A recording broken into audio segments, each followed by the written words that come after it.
Friends, अक्सर माँ बाप सीखे हुए नहीं होते हैं और ना ही उन्होंने बच्चों को परवरिश करने की कोई ट्रेनिंग ली हुई होती है, जिसकी वजह से बहुत सारी गलतियाँ उनसे अनजाने में हो जाती हैं। आज की वीडियो में हम उन्हीं गलतियों के ऊपर चर्चा करेंगे, उन्हीं गलतियों पर बात करेंगे जो माँ बाप से अनजाने में हो जाती है।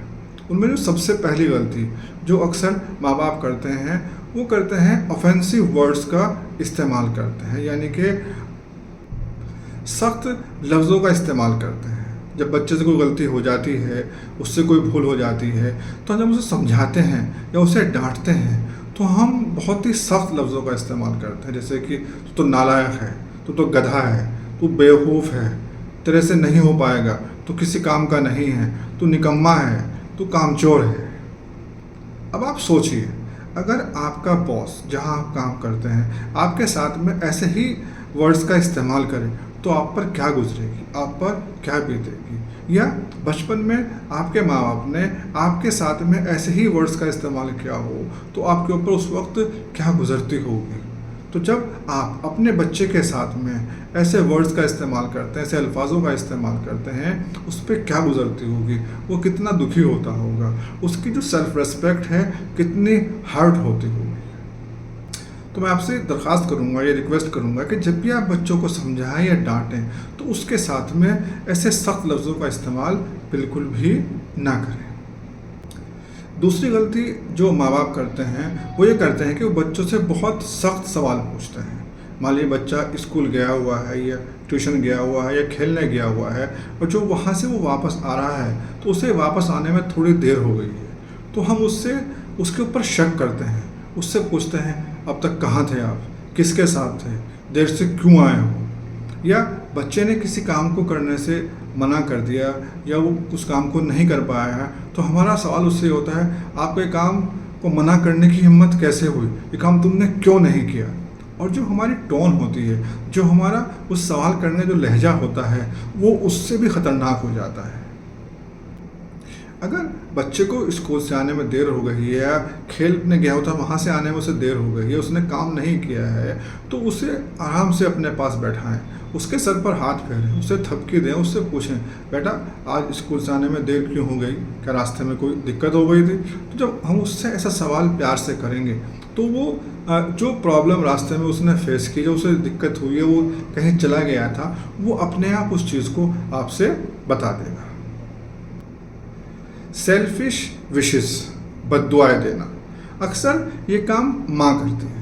जब माँ किसी बात के ऊपर बच्चों से नाराज़ हो जाती हैं या बच्चों ने कहना नहीं मान रहे होते हैं तो वो अक्सर गुस्से में बातों कह देती हैं, काश तू मर गया होता, काश तू पैदा ही ना होता, काश मैं तुझे पैदा ही ना करती।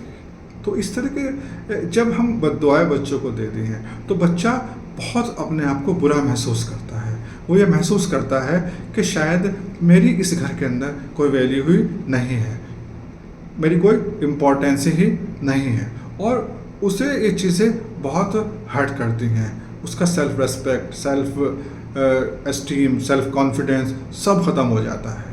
तो बराए मेहरबानी आपसे दरख्वास्त है कि ऐसे जो बद्दुआएं हैं बच्चों को बिल्कुल भी ना दें, बच्चों के साथ में बहुत प्यार से बर्ताव करें। एक और गलती जो अक्सर माँ बाप करते हैं वो बच्चों के सामने बच्चों को ऐसा शो कराते हैं जैसे कि वो उनके ऊपर बोझ हैं, वो उनके ऊपर बर्डन है। अक्सर माएँ जब दिन में काम करती हैं तो वो ये कहती हैं कि मैं पूरा दिन आपका काम करते करते हुए थक जाती हूँ, मैं कपड़े भी मैं धोऊँ, आपके प्रेस भी मैं करूँ, खाना भी मैं बनाऊँ, सफाई भी मैं करूँ। और माँ और जो बाप हैं अक्सर उन्हें ये शब्दों का इस्तेमाल करते हैं कि तुम्हारी फीस देते देते मैं थक गया हूँ, मैं तो कमाते कमाते थक गया हूँ, मैं पूरा दिन तुम्हारी वजह से काम करता हूँ। जब इस तरह के शब्द, इस तरह के जो सेंटेंसेस हैं हम बच्चों से इस्तेमाल करते हैं तो बच्चा अपने आप को बहुत ही कमतर समझने लगता है, वो अपने आप को ठगा हुआ महसूस करता है। वो सोचता है कि मैं अपने माँ बाप को बहुत तकलीफ़ दे रहा हूँ, मैं उन्हें बहुत परेशान कर रहा हूँ, और वो मतलब अकेला रहने लगता है और जो उसका एक कॉन्फिडेंस है वो ख़त्म हो जाता है। एक और गलती अनजाने में जो माँ बाप करते हैं वो ये करते हैं कि वो कंपैरिजन करना शुरू कर देते हैं। वो दूसरों से तुलना करनी शुरू कर देते हैं, अपने घर में भी छोटे भाई बहन से, बड़े भाई से, और पड़ोस में दोस्तों के बच्चों से। और ये जो कंपैरिजन है ये बच्चे के अंदर एक हेट और जेलसी पैदा करता है। यदि हम बच्चों का कंपैरिजन दूसरों से कर रहे हैं तो ये बच्चों को नफरत पैदा करता है, उस बच्चे के लिए भी और हमारे लिए भी। तो आपसे रिक्वेस्ट है कि आप बच्चों के साथ में दूसरे बच्चों का कंपैरिजन बिल्कुल भी ना करें। हर एक बच्चा अपने आप में यूनिक होता है, हर एक बच्चे की अपनी क्वालिटी होती है, हर एक बच्चे की अपनी स्पेशलिटीज़ होती हैं। उसे समझें, उसे देखें, और जो बच्चे के अंदर क्वालिटीज़ हैं उन्हें बाहर निकालें, न कि किसी से हम अनहेल्दी कंपैरिजन करें। एक और गलती जो माँ बाप अनजाने में करते हैं वो ये करते हैं कि जब उन्हें किसी बात के ऊपर अपने बच्चों पर गुस्सा आ जाता है तो वो एब्यूजिंग स्टेटमेंट इस्तेमाल करते हैं।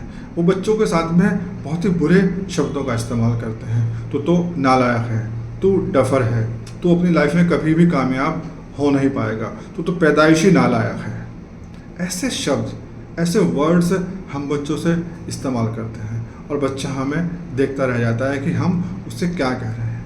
आप खुद सोचें, अगर यही चीज़ हमारा बॉस जहाँ हम काम करते हैं वो हमारे साथ में ऐसे शब्दों का इस्तेमाल करे तो हम पर क्या बीतेगी।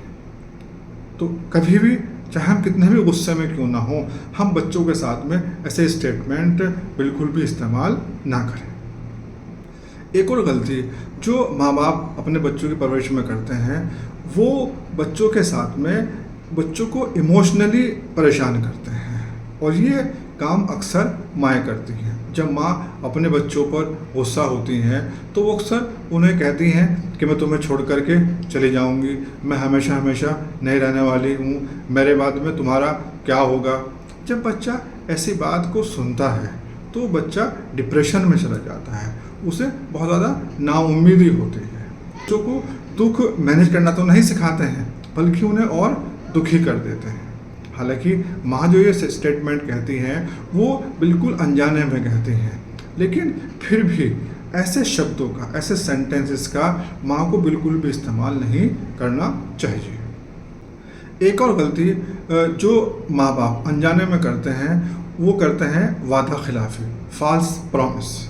वो बच्चों के साथ में मतलब झूठे वादे कर देते हैं। अगर बच्चे ने कुछ कहा है, उनसे किसी काम करने के लिए कहा है, तो हम उसको टालते हुए उसकी बात को मान लेते हैं कि हाँ ये मैं काम कर दूंगा, ये काम शाम को हो जाएगा, काम कल को हो जाएगा। देखिए, अगर आप उस काम को कर सकते हैं, वो काम आपके बस में है, तो जो आपने उससे वादा किया है, शाम का किया है या कल का किया है या परसों का किया है, 1 महीने बाद का किया है, तो वो काम उस टाइम में होना चाहिए। और अगर उस काम को आप नहीं कर सकते हैं किसी वजह से, तो बच्चे को समझाइए और उस काम को मना कर दीजिए। लेकिन अगर आप वादा करने के बाद में भी उस काम को नहीं करते हैं तो वो बच्चा ये सोचता है कि मैं एक ऐसा इंसान हूँ जिसके साथ में वादा खिलाफ़ी की जा सकती है, या मेरी कोई अहमियत नहीं है। और इसका जो सबसे बड़ा नुकसान ये होता है कि बच्चे की नज़र में आपकी इमेज जो है एक झूठे, एक वादा खिलाफ इंसान की हो जाती है, और वो फिर आपकी रेस्पेक्ट नहीं करता है, वो आपको झूठा समझता है। वो आपको यह समझता है कि जो मेरे माँ हैं या बाप हैं ये झूठ बोलते हैं, ये वादा खिलाफ़ी करते हैं। हस्बैंड वाइफ के बीच में जो रिलेशन ख़राब होते हैं उनकी एक सबसे ख़ास वजह ये होती है कि उनकी परवरिश अच्छे से नहीं की जाती है। जो ये मैंने कमियां बताई हैं, उनकी जो परवरिश है इन कमियों के बीच में होती है। वो ऐसे माहौल में बड़े होते हैं, और जब वो बड़े हो जाते हैं, उनकी शादी हो जाती है, तो वो अपने रिलेशन को मैनेज नहीं कर पाते हैं और उनके अंदर टकराव पैदा हो जाता है। ये बिल्कुल उसी तरीके से है कि एक इंसान जिससे तैरना नहीं आता और उसे हम समुद्र के किनारे या किसी नदी के किनारे खड़ा करें और पानी के अंदर धकेल दें कि जाओ और तैरो। अब चूंकि उसे तैरना नहीं आता है तो वो डूबना उसका पक्का है। ऐसे ही होता क्या है कि जब हमारे बच्चे बड़े हो जाते हैं, चाहे वो लड़की हो या लड़का हो, अब हमने उनकी परवरिश तो अच्छे से की नहीं होती है, कहीं ना कहीं उसमें कमी रह जाती है, फिर हम उनकी शादी कर देते हैं, तो उनके जो रिलेशन है वो अच्छे नहीं हो पाते हैं, उनके अंदर टकराव हो जाता है। तो मैं सभी माँ बाप से ये रिक्वेस्ट करना चाहूँगा कि जो भी मैंने कमियाँ बताई हैं, जो अनजाने में अक्सर माँ बाप से हो जाती हैं, प्राय करम इन गलतियों को ना करें, इन कमियों को ना करें, इन शब्दों का इस्तेमाल ना करें। बच्चों की परवरिश बहुत अच्छे से करें। जब आप बच्चों की परवरिश अच्छे से करेंगे तभी वो एक अच्छे बच्चे बनेंगे, अच्छे बेटा बनेगा, अच्छी बेटी बनेगी, अच्छी माँ बनेगी, अच्छे बाप बनेंगे, और वो फिर एक अच्छे नागरिक बनेंगे, अच्छे सिटीजन बनेंगे। मैं उम्मीद करता हूँ कि आपको मेरी वीडियो अच्छी लगी होगी, और अगर वीडियो अच्छी लगी है तो मेरी इस वीडियो को लाइक करना और मेरे चैनल को सब्सक्राइब करना मत भूलें। आपका बहुत बहुत शुक्रिया मेरी इस वीडियो को देखने